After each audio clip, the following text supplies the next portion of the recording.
Good morning, everyone. My name is Latoya Wills with the news in detail. The long-awaited rehabilitation to the historical Georgetown City Hall is set to begin soon. The Ministry of Local Government yesterday signed a $780 million contract with the Fidus Guyana Incorporated Company, which will be spearheading the restoration and rebuilding. The project has an 18-month timeline, and according to Minister of Local Government Nigel Dharamlal, it forms part of the government's commitment to restore the nation's capital. He said the government will be pressing the contractors to complete the project within the stipulated timeline. He said, quote, "We are going to hold the contractors to that 18-month period. I'm not in the habit of extending contracts at the Ministry of Local Government. We are not in the habit of extending contracts beyond their due dates because we have made these plans. We are spending on this contract $779.6 million over the next 18 months. Meanwhile, Georgetown Mayor Ubaj Narain welcomed the inking of the contract. He said he would like to see the government and the city council work on other projects to beautify the capital.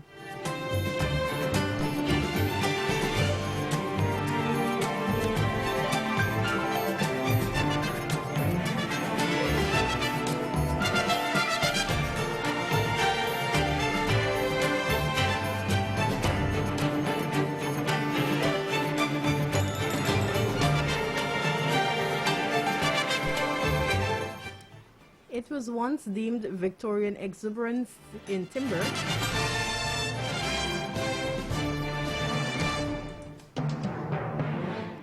Rather, the Ministry of Human Services and Social Security brought the curtains down on Child Protection Week 2021 yesterday with a bonding sip and paint event at the Everest Cricket Ground in Georgetown.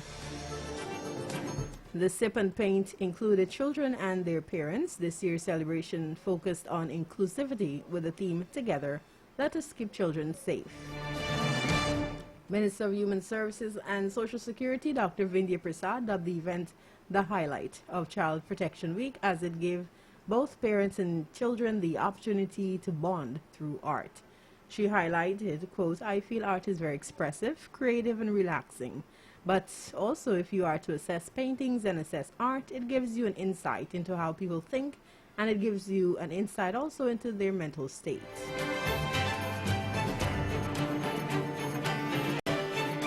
As part of Child Care Protection Week activities, the minister said that many public awareness videos were created that placed children in the spotlight so that their voices could be heard.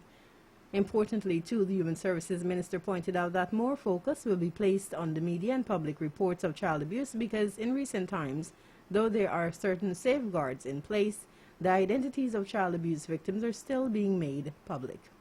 At no point in time, Dr. Prasad stressed a child should be identified, nor should there be a location identifying that child or anything which can pinpoint a child who has been abused, because you open that child to serious stigma and also extra trauma. Already, the ministry is set to embark on its countrywide Every Child Safe campaign, which places focus on the community playing its role in eradicating child abuse. Director of Child Care Services Anne Green, who was present at the event as well, pointed out that this is especially important as those in the community are considered the first responders to abuse reports.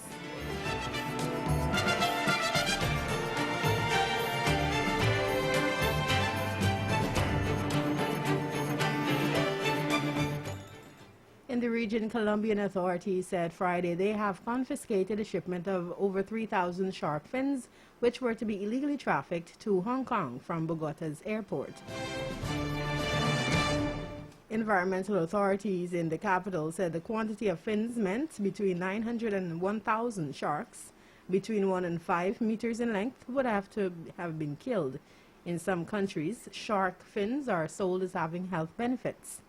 This shipment, packed in 10 packages and the product of illegal fishing, came from the municipality of Roldanillo in Colombia's southwest, Bogota's environmental secretary said. The shipment company was who initially alerted environmental authorities and police. The police are taking samples to know exactly what species they are. The National Police will handle the investigation and have asked the shipping company for all information on the sender and shipment's final destination.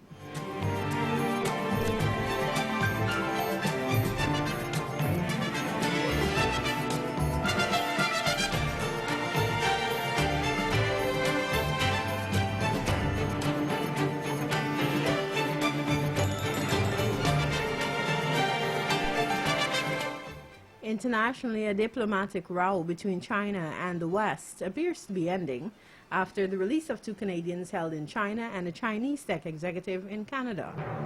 Huawei executive Meng Wanzhou, arrested on a U.S. warrant in 2018, left Canada Friday in a deal with U.S. prosecutors. Hours later, it was announced that Michael Spavor and Michael Kovrig, accused of espionage by China in the same year, were flying home to Canada.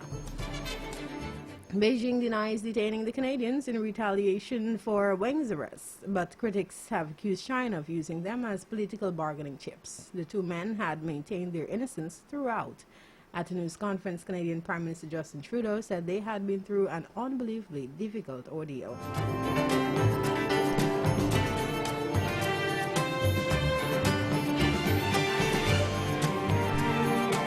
And in sports, the Guyana Boxing Association has selected 3 youth boxers to compete at the American Boxing Confederation Round-Robin Continental Battles Championships in Mexico from October 8 to 16. For Travis Invery, Patrick Harvey, and the undefeated Alicia Jackman, it will be a shot in the arm as they prepare for possible participation in the Junior Pan Am Games in Colombia later in the year.